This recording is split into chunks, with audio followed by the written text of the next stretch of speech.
दादीसा के होश उड़ जाते हैं। आगे कुछ कहे दादीसा, इससे पहले उन्हें महसूस होता है कि दादीसा ने तो खुले आंखों से सपना देखा है। भाई ये सपना इतना ज़्यादा डरावना था कि दादीसा के पसीने छूट जाते हैं। तो यहीं पे हम लोग देख पाते हैं कि आउट हाउस में अपने खिड़की के पास खड़ी होकर अभीरा काफ़ी गहरी सोच में कुछ सोच रही होती है, कुछ सोच रही होती है, यानी अरमान के बारे में ही सोच रही होती है कि किस तरह से उसे अपने रिश्ते का सच पता चला, किस तरह से अरमान ने उसकी मांग भरी, किस तरह से शादी के वक्त हर रस्म में उसने अरमान और रूही के शादी के वक्त हर रस्म कहीं ना कहीं अभीरा से जुड़ती जा रही थी। और उसी दौरान अभीरा अपनी सोच में खुद से ही कहने लगती है, मैं क्या करूं, अरमान पर भरोसा करूं या ना करूं।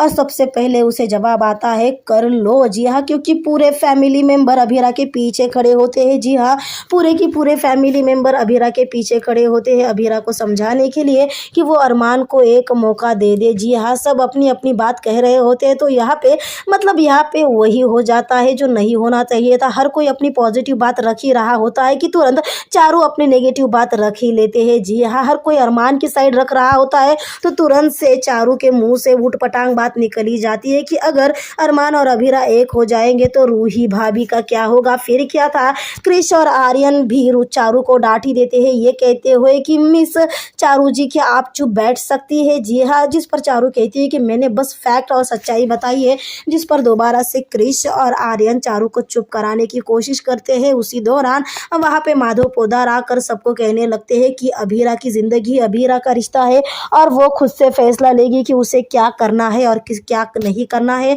तो कोई भी उससे ज़ोर ज़बरदस्ती नहीं करेगा। और अगर यहाँ आकर आप लोगों ने अभीरा पर ज़ोर ज़बरदस्ती करने की कोशिश की तो मैं तुम सब लोगों को यहाँ पर आने पे पाबंदी लगा दूंगा। मैं दादी सास से यानी माँ सास से कह दूंगा कि उस घर में से कोई किसी को भी इधर ना आने दिया जाए। फिर क्या था, सब कह देते हैं कि ऐसा कोई कुछ भी नहीं करेगा। और फिर क्या था, सब अपना अपना बहाना बताने लगते हैं कि हम अभीरा को अपनी बातों में लेने के लिए नहीं, या फिर अरमान के साथ अभीरा अपना रिश्ता जोड़े इस बात के लिए फोर्स करने के लिए नहीं, हम तो बस आपसे मिलने के लिए आए थे। और हर कोई अपना अपना सामान दिखाने लगता है, जैसे कि आर्यन अपने सैंडविच, क्रिश अपने साथ लाए हुए मेडिसिन, तो वही मनोज अपनी फाइल दिखाने लगता है। जी हाँ, और उसी दौरान मनीषा हड़बड़ाहट में लाके बाउल लग देती है विद्या के हाथ में, ये कहकर कि मुझे तो चीनी चाहिए थी। भाई इस मौके पर हंसी ना आए तो क्या हो जाए। तभी तो अपनी लाख कोशिशों के बावजूद विद्या अपने आप को मुस्कुराते हुए नहीं रोक पाती। जी हाँ, अपनी मुस्कुराहट विद्या नहीं रोक पाती। तो यहाँ पर हम लोग देख पाते हैं कि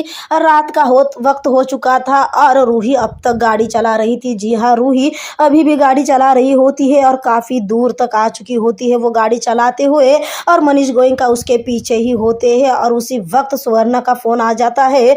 मनीष गोयनका रूही से कहने लगते हैं, मतलब वो पीछे वाली गाड़ी में होते हैं, वो बस चाहते थे कि रूही बात मान ले और रूही गाड़ी को रोक दे, पर रूही तो अपने ही धुन में गाड़ी चला रही थी।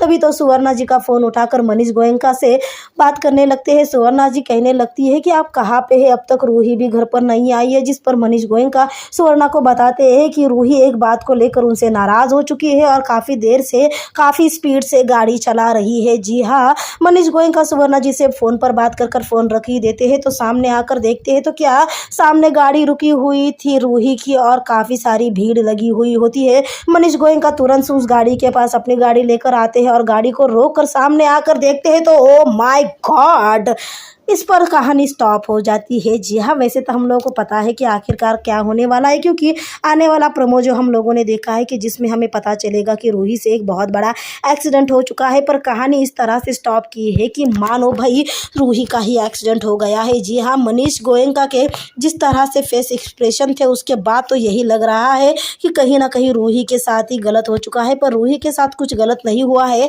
और रूही की वजह से किसी का गलत ज़रूर हो चुका है। जी हाँ, तो ज़रूर देखिए ये रिश्ता क्या कहलाता है का आने वाला अपकमिंग एपिसोड, जहां पर हम लोग देखने वाले कि किस तरह से मनीष गोयनका नाराज होने वाले हैं रूही से इस बात को लेकर कि आखिरकार रूही ने इतना बड़ा कदम कैसे उठा लिया, इतने स्पीड से गाड़ी क्यों चलाई, और चलाई तो चलाई, ऊपर से उसने अपनी मदद के लिए अरमान को क्यों बुलाया। जी हाँ, अपनी मदद के लिए रूही ने अरमान को क्यों बुलाया। और उसी वक्त पुलिस स्टेशन में आने वाले हैं अरमान और अभीरा। जी हाँ, जहाँ पर अरमान रूही के साइड से तो अभीरा अरमान रूही के अगेंस्ट केस लड़ने वाली है। तो आने वाला एपिसोड जो है वो काफ़ी दमदार और काफ़ी धमाकेदार होने वाला है। तो ज़रूर देखिएगा ये रिश्ता क्या कहलाता है का।